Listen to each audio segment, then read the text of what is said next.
Good morning. I'll never get tired of that. Welcome to the Umpqua Unitarian Universalist Congregation. I'm Glennis Peterson.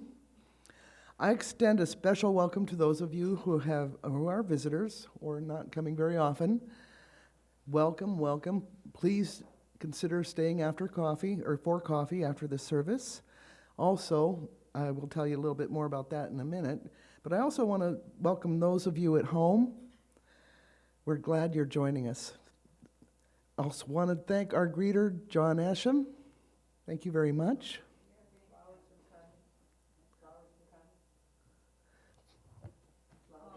I didn't see them come in, but absolutely. Yes, thank you, Connie, for bringing in the beautiful flowers. She has such a beautiful garden. Our speaker today is Reverend Stephen Landale. He's been a hospice chaplain for 10 years, is an ordained UU minister, and also a member of the First Christian Church in Eugene. He married Heather in August of 2021 and is the dad of a daughter beginning middle school and a son beginning college. He will be available after the service for a discussion and response to his message today.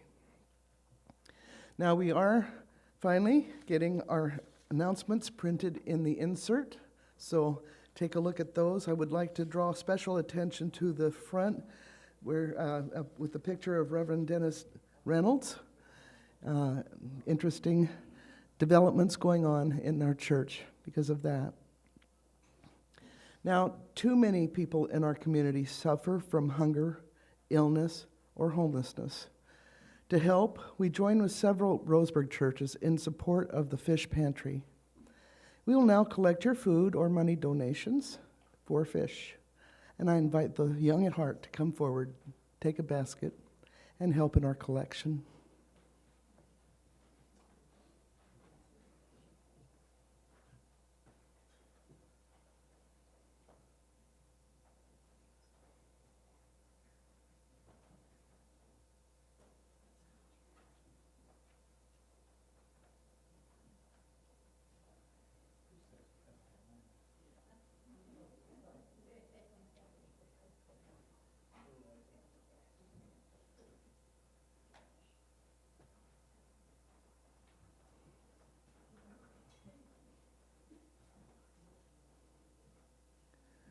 Thank you all so much. Your donations are really very much appreciated. At times, our own light goes out and is rekindled by a spark from another person. Each of us has cause to think with deep gratitude of those who have lighted the flame within us.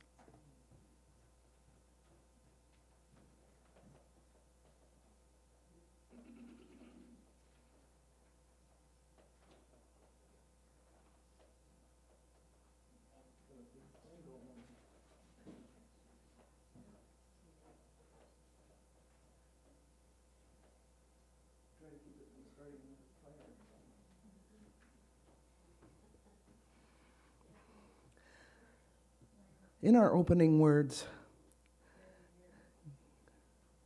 come out of the dark earth, here where the minerals glow in their stone cells, deeper than seed or birth.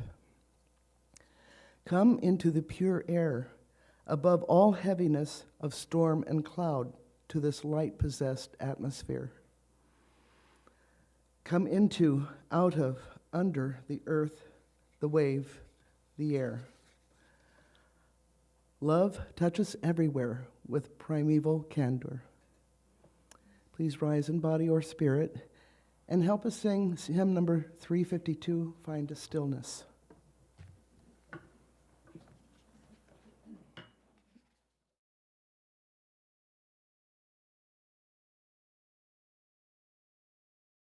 Find a stillness, hold a stillness, let the stillness carry me. Find the silence, hold the silence.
Today's reading is from Care of the Soul by Thomas More.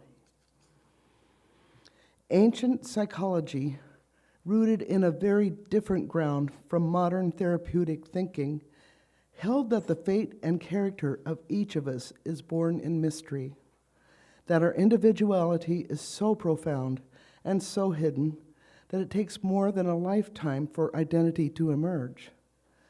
Renaissance doctors said that the essence of each person originates as a star in the heavens.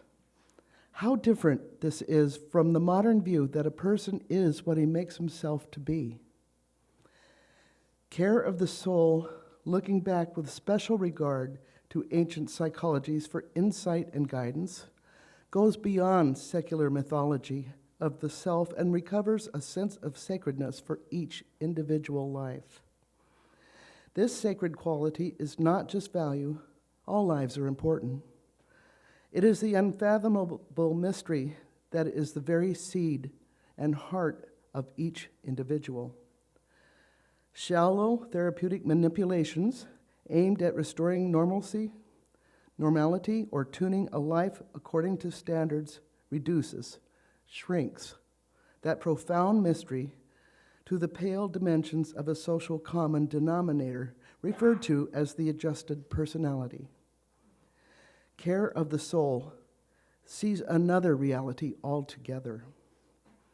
It appreciates the mystery of human suffering and does not offer the illusion of a problem-free life. It sees every fall into ignorance and confusion as an opportunity to discover that the beast residing at the center of the labyrinth is also an angel. The uniqueness of a person is made up of the insane and the twisted as much as it is of the rational and normal. To approach this paradoxical point of tension where adjustment and abnormality meet is to move closer to the realization of our mystery-filled, star-born nature.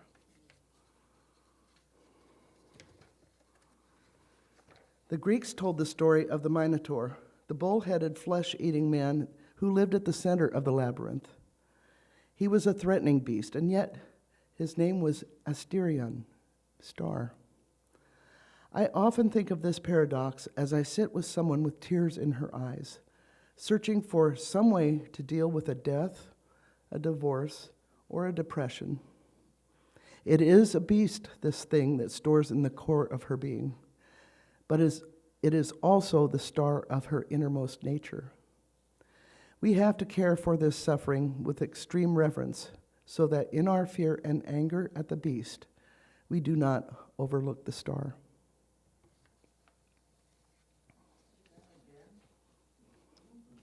What part? I'll do the last sentence because it is important here. We have to care for this suffering with extreme reverence so that in our fear and anger at the beast, we do not overlook the star. Now is the time in our service when we remember our joys and concerns with candle lighting regarding the significant milestones of our lives. I invite those who wish to light a candle, silent or spoken, to please form a line to my right. And for those who are going to speak, give your name, please, and be as brief as you can.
The offering is a sacrament of the free church. We are supported by the voluntary generosity of all who join us. The offering will now be given and received in grateful appreciation of our shared hopes and values.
For the gifts we have received, may we be truly grateful. May we be committed to using these gifts to make a difference in the world and to expand our beloved community.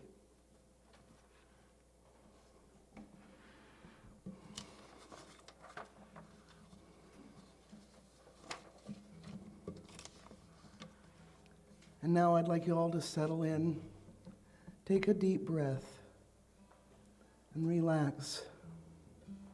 Relax each muscle as you feel you tighten. Another deep breath in and out. Let your chair hold you up, relaxing everything as you sink into it. And once again, breathe in and out. Ah, grief, I should not treat you like a homeless dog who comes to the back door for a crust, for a meatless bone. I should trust you. I should coax you into the house and give you your own corner, a worn mat to lie on, your own water dish. You think I don't know you've been living under my porch? You long for your real place to be readied before winter comes. You need your name, your collar and tag. You need the right to warn off intruders, to consider my house your own, and me your person, and yourself my own dog. Please sit back and enjoy the anthem, All My Memories of Love.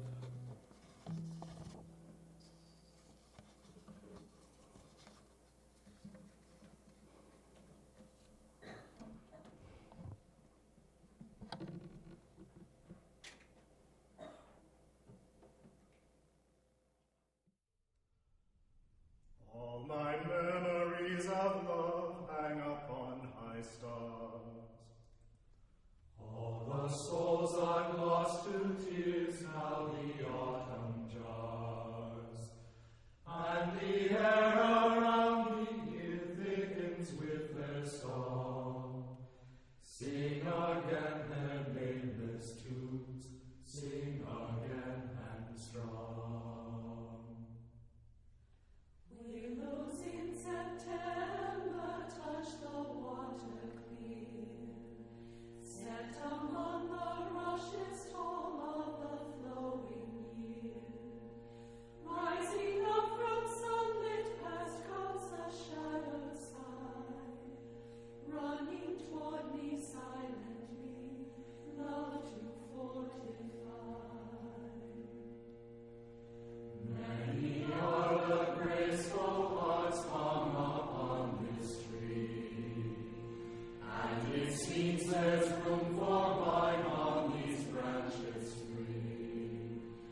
Good to be with you again.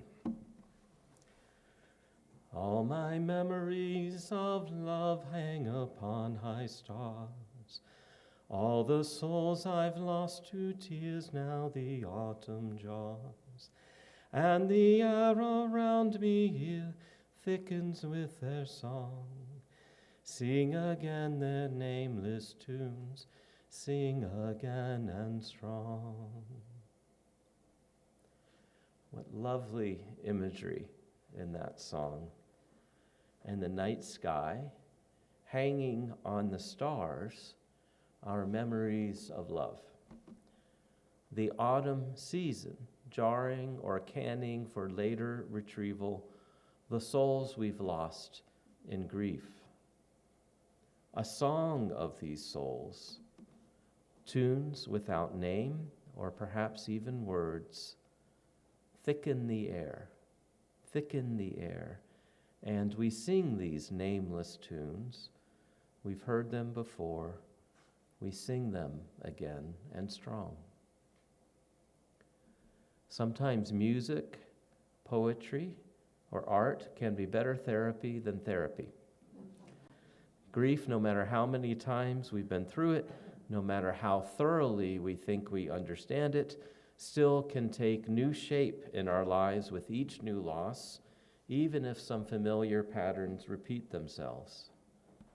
Often what we need is not a method of getting through or around or over or out of the situation, but the courage and imagination to let it speak to us, sing to us, even as a nameless, wordless song thickening the air.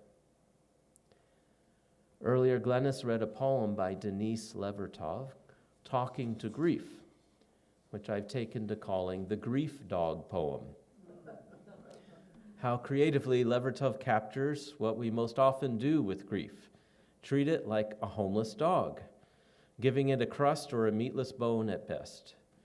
She invites us to imagine grief as a dog that we coax into the house, giving the dog his own bed, water dish, his own place.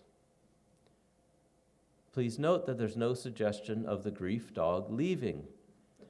In this poem, grief is not a stage to be worked through, an illness to be overcome, or a problem to be solved. Grief is a homeless dog that we can ignore until it keeps us awake with its mournful howling or bites one of our neighbors. Or we can invite it into our home, our heart. Staying with this metaphor a little longer, we can also see that grief is not something that should take over. Presumably, when a dog moves into a house, the human is still in charge. Doesn't always work that way, but it should. And if it isn't working that way for you, let's talk after the service and see if we can find you a good dog trainer. The grief dog doesn't get to chew up furniture or bite the dinner guests or make a mess on the floor, at least not too often. He requires regular exercise, discipline, and attention, or he will misbehave. The grief dog needs a place with its own blanket indoors, but he must not be given alpha status. He must know the human is in charge. Then grief can truly be our companion and sentinel. He may surprise us or misbehave a little now and then, like any good animal companion, but to feel safe, the grief dog needs an outlet for his energy and an understanding of the rules. Care of the Soul by Thomas More is one of the most important books I've ever read. I can't do the book justice in just one sermon. I think I've shared some insights from it in a book about relationships near Valentine's Day a couple of years ago. It teaches the reader to slow down. Rather than seek a solution to problems, it seeks a relationship with mystery. Rather than a cure, it recommends habits of caring. Thomas More writes, modern psychologies and therapies often contain an unspoken but clear salvational tone. If you could only learn to be assertive, loving, angry, expressive, contemplative, or thin, they imply, your troubles would be over. The self-help book of the Middle Ages and Renaissance, which in some fashion I'm taking as a model, was cherished and revered, but was never great art and didn't promise the sky. It gave recipes for good living and offered suggestions for a practical, down-to-earth philosophy of life. I'm interested in this more humble approach, one that is more accepting of human foibles, and indeed sees dignity and peace as emerging more from acceptance than from any method of transcending the human condition." End quote. Thomas More applies this approach to family relationships, romantic love, work, economics, and health concerns, including a chapter focused solely on depression. Now, as much as I love this book, I have to admit that More applies his approach more universally, or perhaps salvationally, than is in fact warranted at times.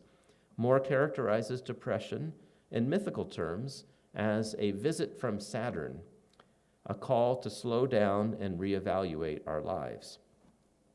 It seems to me that many depressions are of this sort, and a large and increasing number of people are, as More suggests, medicating their way not only out of the discomfort of depression, but perhaps also away from its helpful message. Yet serious clinical depression is another matter. I can't imagine that anyone who has experienced this reality could later call it a visit from Saturn. Some states of being are best viewed as diseases that require, if not a cure, then surely treatment, with the goal of directed change, not only with attentive listening. Once the suffering has been alleviated to a tolerable level, then perhaps a depression or other illness can be befriended and turned to as a teacher, as More suggests. But that said, what More puts forth as an alternative to the salvational approach of popular psychology and modern medicine does seem to me quite on the mark most of the time. Rather than jump to the conclusion that a grief-related depression needs to be medicated or treated, we might treat it as a dog that needs a place in our house. Thomas More speaks strongly of the importance of imagination to our capacity to care for the soul, and in so doing, care for ourselves. He quotes John Keats saying, I am certain of nothing but the holiness of the heart's affections and the truth of the imagination. I am certain of nothing but the holiness of the heart's affections and the truth of the imagination.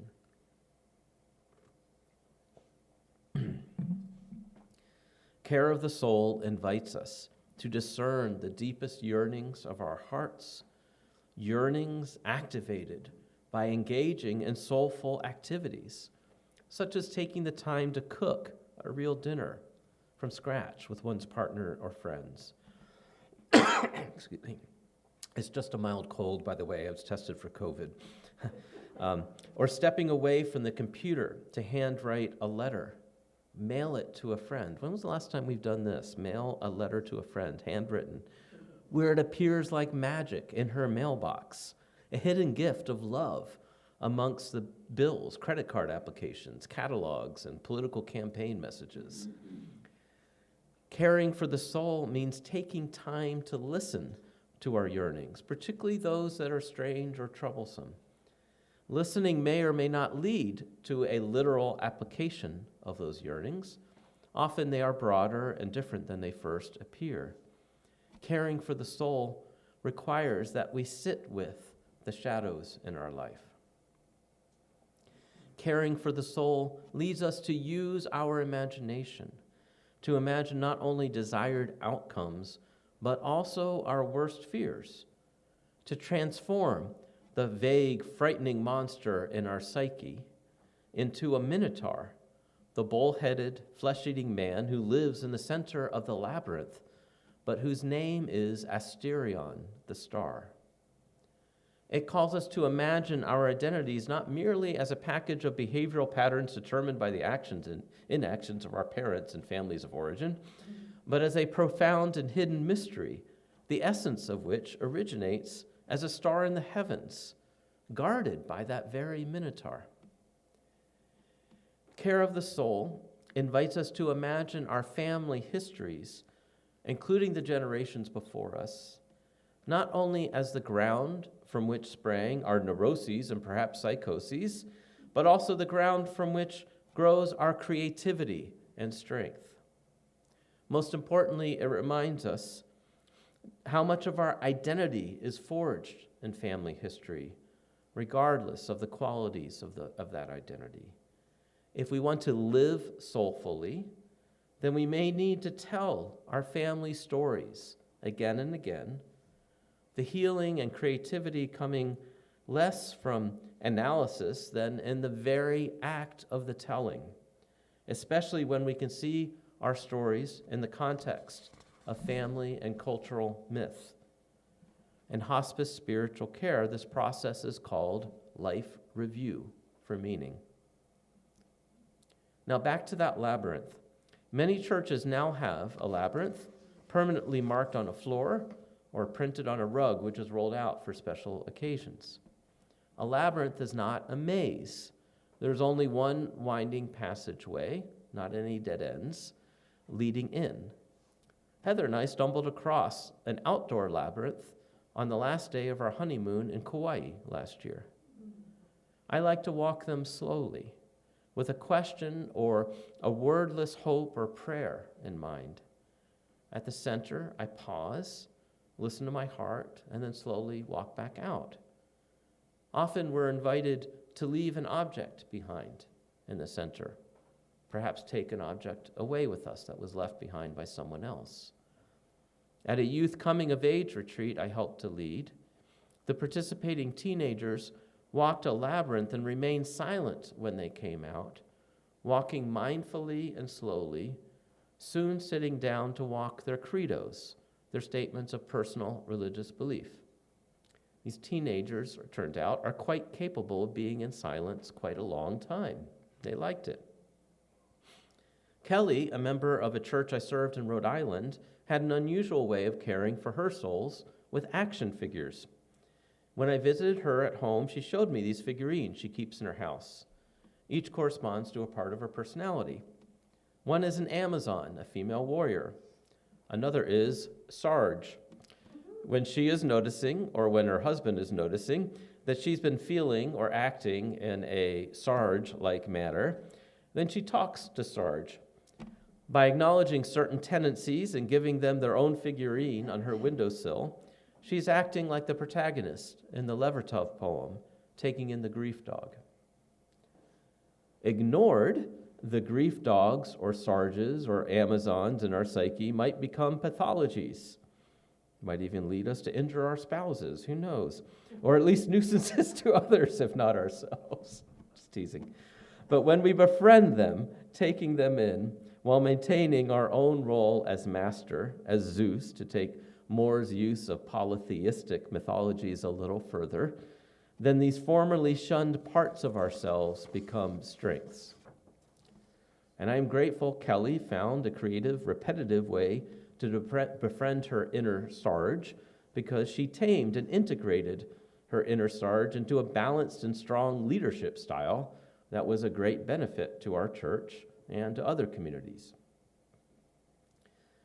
Now, sometimes the dogs under the porch seem less obviously to be parts of our personality than parts of our personal history.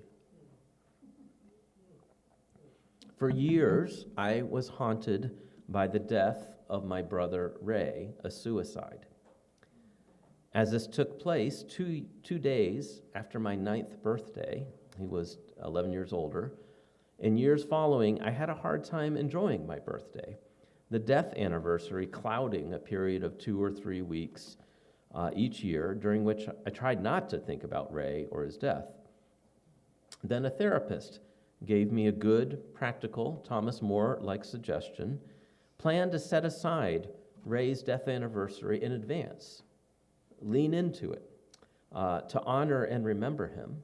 That was April 11th, allowing my birthday, April 9th, to be my birthday. I followed his advice and enjoyed my birthday on my 23rd year, unclouded by grief and tragedy for the first time since my brother's death. 2 days later, on Ray's death anniversary, or as it is called in Judaism, Yahrzeit, a strange thing happened. I was working in an office temp job in Pentagon City in Arlington, Virginia. On just this one day, out of the 3 months I worked there, my boss said, "There's not much work for you to do today. It's a beautiful day. Why don't you go home? Why don't you go home early?" Glad to have a free afternoon with a full day's pay, I decided to begin this unusual death anniversary by spending the afternoon in Arlington Cemetery nearby. It was a gorgeous spring day, and when it's beautiful in DC area in spring, it's really pretty. I walked around. I even lay down beside a small stream in the cemetery, and I actually fell asleep for a short spell. For the first time in my life, rather than push aside these painful memories, I welcomed them. I sat with them. I thought first about the day of Ray's tragic death and the months leading up to it. But as the day grew on, I thought more about his life, things I hadn't thought about in a while. I smiled as I remembered my big brother, a gymnast, walking up the stairs of our house on his hands.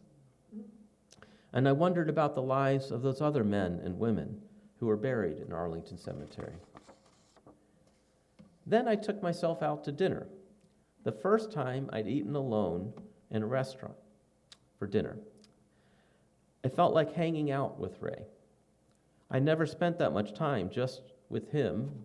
I was in a large family. I never sat down with him for an hour, I don't think, ever. So occasionally it was awkward or boring.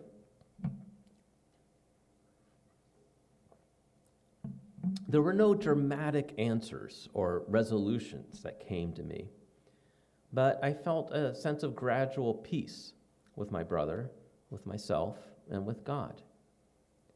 I had invited the grief dog inside, given him his own special day, and fed him dinner. For the years ahead, therapy taught me crate training and other dog owner skills to build a better relationship with the grief dog, not to get rid of it. In a therapeutic context, this is what care of the soul looks like, not going to the past for insights or lessons or recovery necessarily, but learning to accept and even befriend the experiences we have pushed away. There at the center of my labyrinth was the Minotaur, the suicide of my big brother Ray. If we can stay there long enough, we may find, though, that the Minotaur is Asterion, the star. Now, I don't mean to say that this death was a positive one in any sense or to make light of any losses or traumas you may have experienced. But many myths, including that of the Minotaur, teach that the monster we fear also contains a link to the stars, to the source of our identity. And learning to sit with my brother's death, I recovered memories of his life and the love I had for him. I discovered also myself as a person who can sit with suffering, and that became my ground for becoming a minister. I started off in engineering at college and switched to city planning and felt my career stalled after college. Moore quotes Emily Dickinson, "Nature and God I neither knew, yet both so well knew me. They startled like executors of my identity." Nature and God I neither knew, yet both so well knew me. They startled like executors of my identity. And by executors, she doesn't mean kills our identity. They execute to bring forth our identity. If I had gone to career counseling, I might have considered ministry. But this experience brought me to a depth of grounding in ministry that no consciously chosen path could have matched. And it came during a time in my early 20s when I was often feeling lost, wayward, sad, and depressed.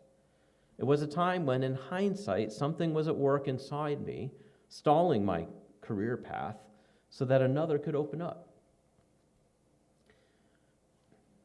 Excuse me. When we care for the soul, when we tend to those parts of ourselves that we most want to reject, something beautiful may grow out of it. The soul within is a garden we tend, but did not plant, with perennials to be sure, but also new and surprising growths, yielded by cross-fertilization with the soul within others. We care for the soul when we tend to whatever is growing in our garden, and when we gently invite inside whatever the soul brings to our doorstep. May we do this as individuals, as congregations, and may we help our society practice this sacred art, without which violence thrives.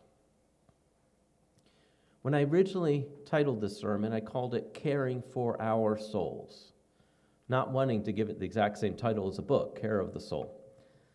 But when I reread parts of the book, I decided that no other title than that of the book would do. I couldn't change any word.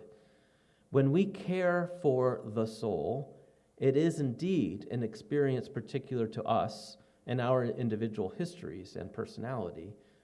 But the soul you may find in your favorite haunt shares an identity with the soul I found in making a place for the grief dog.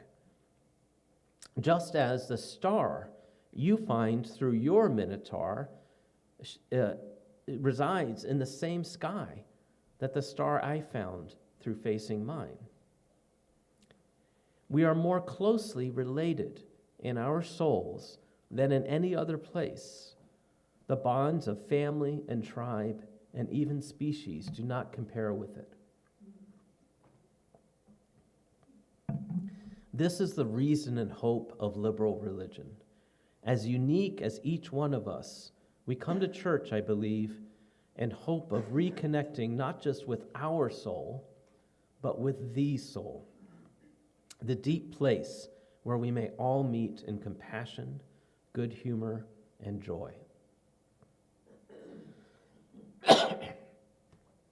And it's not enough to speak of caring for the soul, for that is only half of the story. We may care for the soul, this is true, but also the soul cares for us. This too is the care of the soul, the caring that the soul offers when we avail ourselves to its gifts. If we have ears to hear, eyes to see, nose to smell, hands to touch, we may find that its generosity is without end. For years, I made a practice of closing my sermons with a prayer. I'd like to do that today. I invite you to participate prayerfully, or perhaps as you would with a guided meditation. I invite you to be guided not by your theology, but by your imagination. Great mystery, loving darkness, embracing all things. Great presence stirring beside us. Grief dog scratching at our door. We turn to you now. How many forms you take to get our attention. If we had but one of our senses, sight, sound, smell, taste, touch, intuition, we could still know your presence. You know us better than we know ourselves. You know our pain, our hope. No wonder you are to us as a minotaur, monster. No wonder we intoxicate ourselves in so many ways, turning away from you. May we know you as Asterion, the star, the source of our identity and being. May we care for the soul within. May we avail ourselves to its care. And may we know that as we care for the soul in ourselves, we are strengthening the soul of the world, that we are bringing more of you into the world. And when we don't sense you within, may we seek you without, for you are in all things and in all beings. Amen.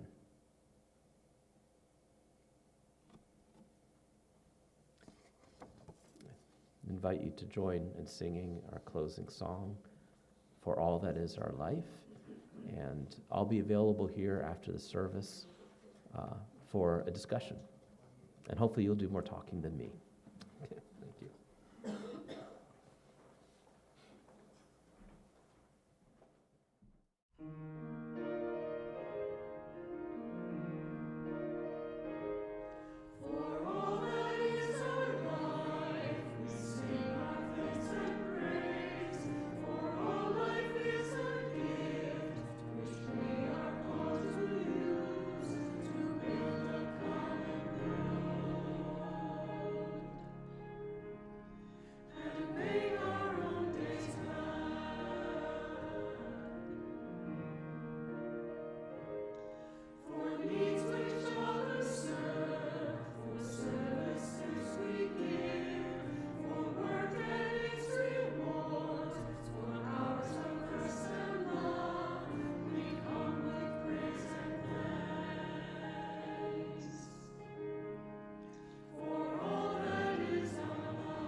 In closing, may the light around us guide our footsteps and hold us fast to the best and most righteous that we seek. May the darkness around us nurture our dreams and give us rest so that we may give ourselves to the work of our world. Let us seek to remember the wholeness of our lives, the weaving of light and shadow in this great and astonishing dance in which we move. Help us to be the always hopeful gardeners of the Spirit, who know that without darkness nothing comes to birth, as without light nothing flowers.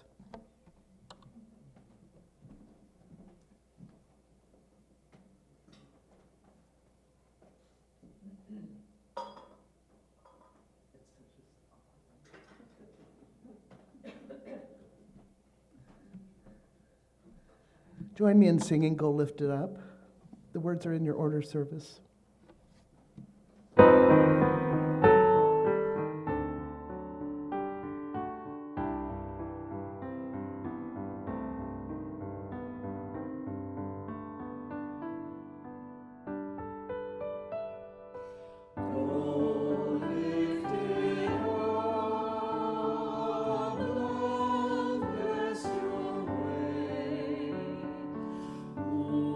Moonlight, star.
Blessed be.